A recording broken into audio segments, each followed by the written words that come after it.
Randy Savig spent his childhood exploring the woods, waters, and farmlands of northern Minnesota. He has always been fascinated with the unknown. In 1998, he moved to southwest Missouri and started to study a Bigfoot phenomenon. A couple of years back, he decided to take his research from the computer to the woods and join the MABRC. He since has been focusing on audio recordings and analyzing the market science. Oblivious things. So I look back at it a couple of times. And he's from a really great area. No, not monster. I remember talking to Randy a couple of years ago about some of the signs that he was finding in his area. And he has nurtured this area along. He really done a fine job. Being non-oppressive and just going in and letting the animals come to him. We've had some really good results. But are we going to do a little ceremony thing? Well, we've got another promotion that we have to deal with before we get into. So go ahead and hang out. We're going to have another promotion, and if you guys don't mind, we have somebody who'd like to promote. Anyway, Don, I was up there 2 Scott. years ago. Walking around this area behind my wife's parents' house. And I didn't see anything there. When they were taking it out of the wood, I didn't believe it.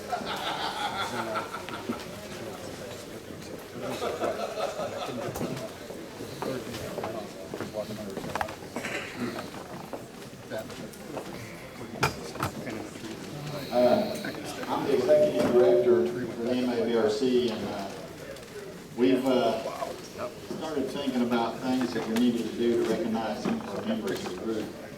So we began a little campaign to decide who was going to be our first researcher of the year, the MABRC. And with the help of these gentlemen behind me, we got Randy Harrington, he's the deputy executive director. We got our 2 co-directors from Missouri. We got Don Stockton, we got Scotty Plowman. Carl, you want to come on up? Carl is our regional director for the Mid-South area. He was up there earlier when we gave short ramp his.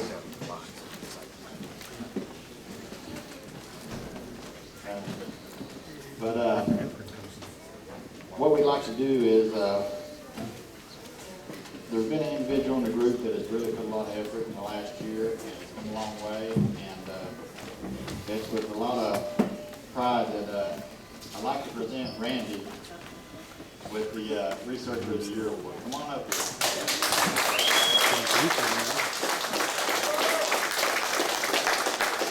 Randy goes out on almost a daily basis to do recordings, and how much for the t-shirts? I mean, he's done a great job. He's well liked in the group. He's just up the road from me, so he comes down whenever he can. But Randy, Speech. And we got your coffee cup since you like to drink coffee so much. Very well. Well, again, this is definitely unexpected. I go out and I do a lot in the woods because I've got a lot of people backing me and standing behind me. I mean, every time I need some support, I get on the phone, I talk to some folks, put it in the forums. I get anxious. I don't get told that that's not right, that's not right. Not too many people have, taken me too seriously in my life. And again, that shouldn't be too serious. Yeah, thank you. I don't know what else to say.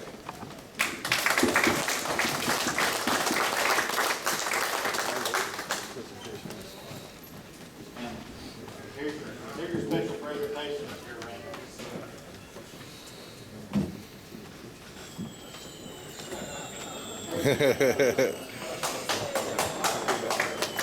Yeah, thank you.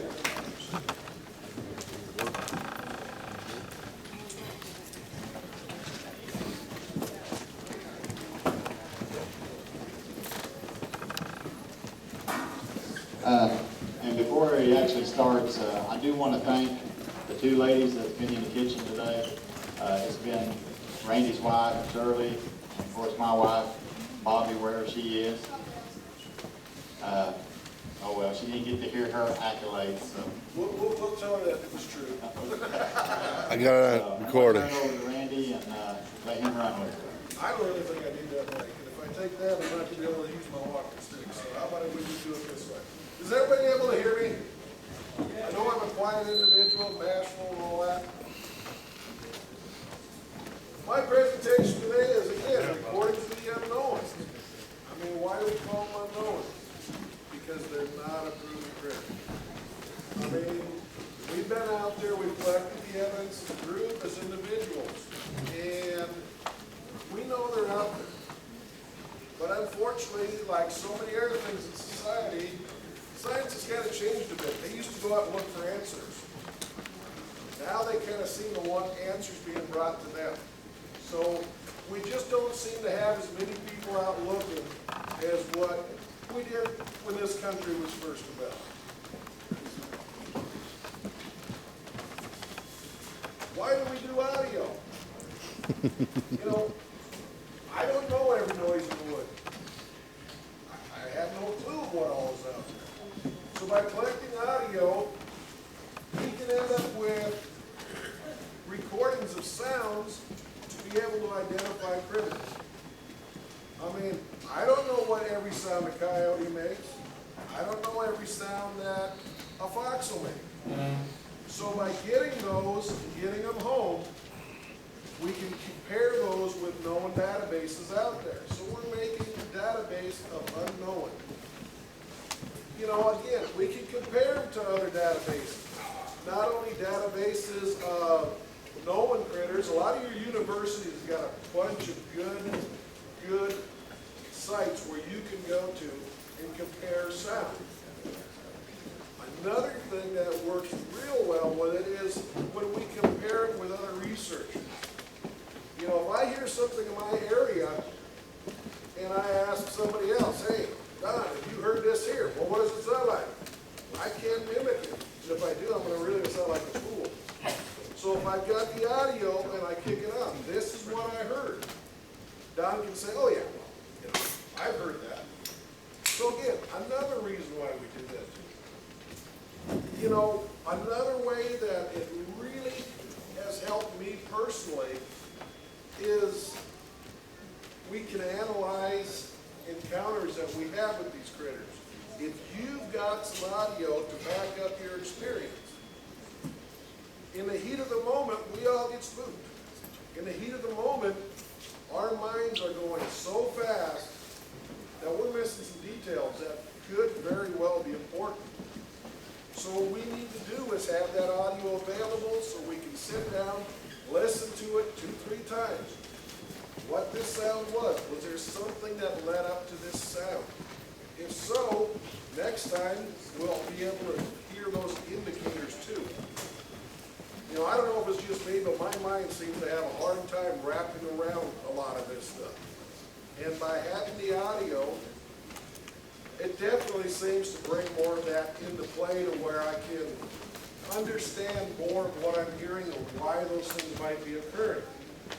Now, one thing that I'm really bad on is when I'm talking to other folks about their encounter. I forget to bring my audio recorder out and tape that type of situation. Because again, we're also looking at details. I might think that it's neat that you know, it was red in color, and it was walking away from those people. Where maybe, like Big Jim, did it have a limp?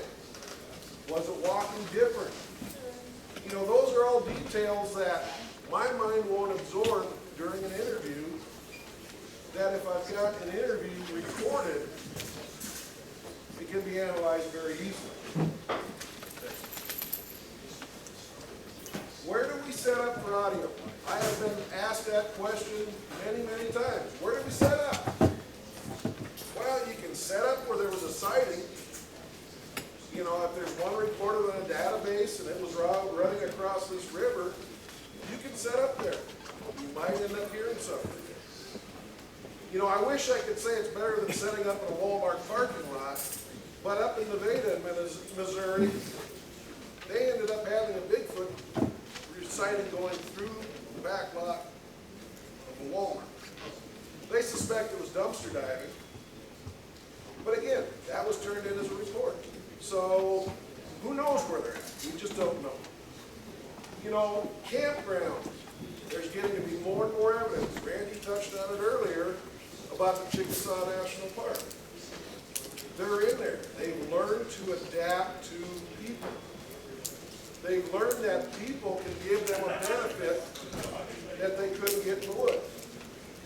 So, you know, your public and private campgrounds, hey, when you go to bed at night, if you got a voice recorder, set it up. You might be surprised what you hear. Public parks, again, Ron Bowles was talking about that. They're by the school ground. You know, these are places where they seem to be acclimating and seeming to be hanging out. So, again, that same area. You're in the area, you can set up a recorder, and there's a chance you can get vocalization. Public lands, great place. There are places all over all these states where there's very seldom anybody in those except maybe deer hunting. During deer hunting season, yep, it's full. After that, it basically goes nowhere. I mean, you got conservation areas, all those things where there's not proven trails, there isn't a campground and an outhouse for people to use. So again, after deer hunters get done, you know, there are very few in there. Now for me, I think the holy grail is private land. Large tracts of private land. Now, again, with the MABRC, we don't trust this. And you know, I'm a landowner, and I know how touchy I get when someone tries to trespass on my property. Do I care they're there? No, but I want to know they're there. So, if you're lucky enough to have a private landowner say, yeah, go on and do research. As a steward to this type of research, I won't abuse it.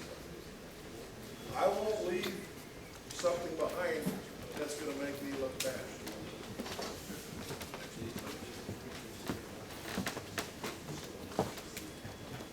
For those of you who haven't gone back and looked at the cast, these knuckle prints were caught last year during the symposium. In fact, it was the day before. I got together to go out with Josh, Arkansas Tracker. He had found those that morning and cast them. Covered them up because, again, it was kind of like today, right? It was on the crappy side outside. When we got done setting up here Friday night, we headed out to the research area. And I had the pleasure of helping him dig them out of the mud. Dug them out of the mud. We had these white things with a bunch of mud on them. We stopped at the creek on the way back to camp. And we washed these things down. And they started to show themselves. I didn't find the prints. I didn't cast these knuckle prints. But I'll guarantee you, I shared in that excitement because that was so neat.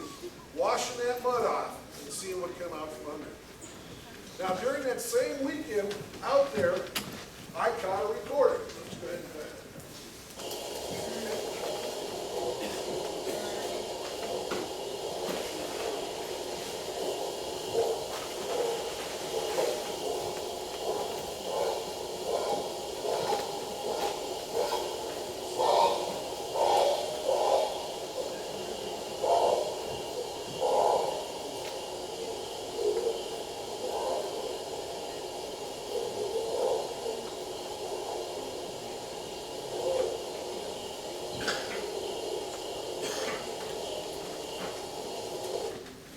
That was an unknown. I ain't never heard that before.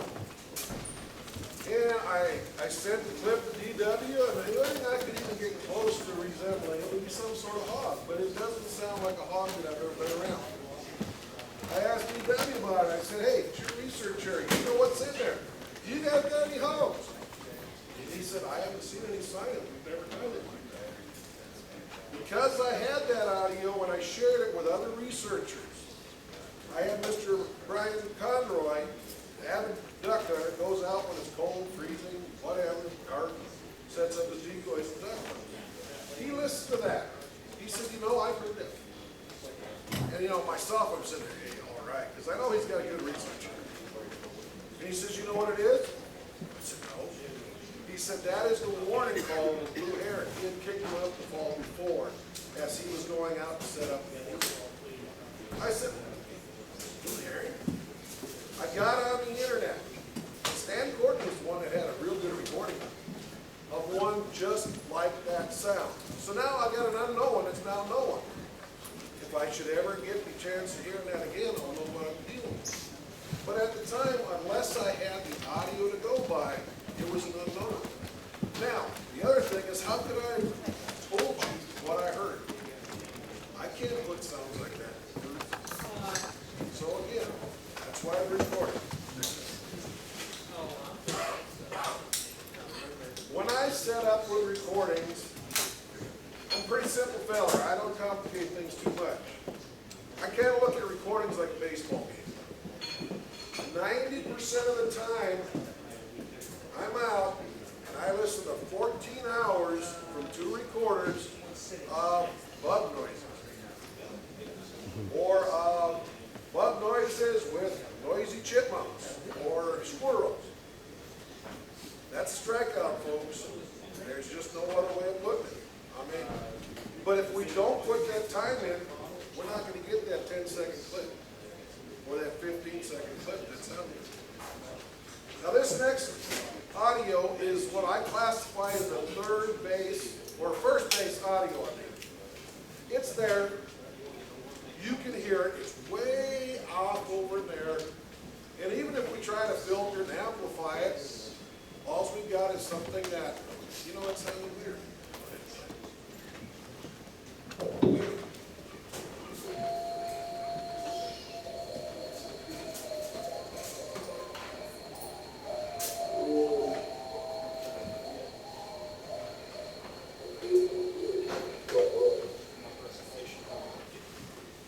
Again, it's unknown, but it's so far out there that, you know, even when I tried to put it on filters, you know what, it didn't clean up any. It didn't sound any better than what it did there. Otherwise, all it did was drag out more bug noise. So that's probably the second most common thing you're going to hear out there. Is you're going to hear stuff that is, wow, that's kind of weird. But there's no way I can figure out what this critter might be. Now this next one is what I classify as the second base tone.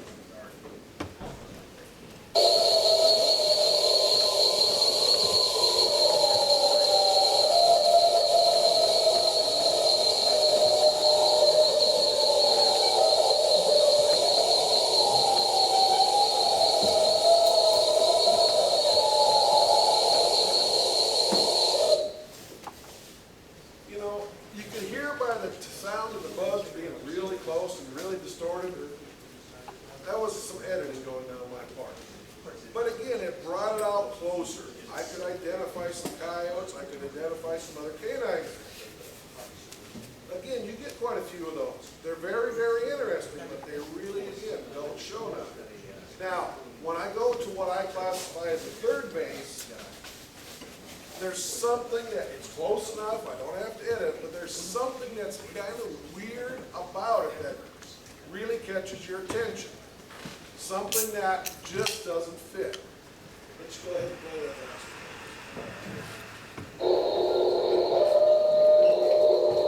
one. Listen to the end of this when it gets closer to the end.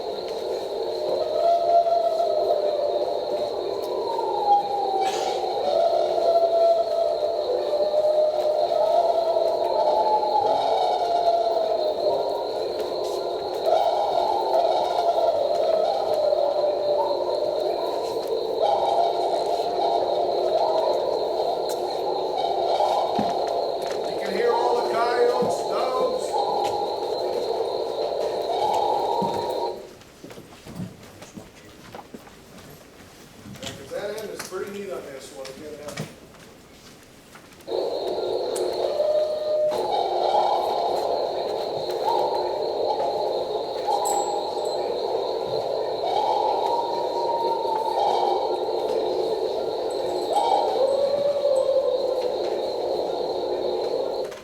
now, after that woo or whatever it went, every one of those other critters in the background went quiet.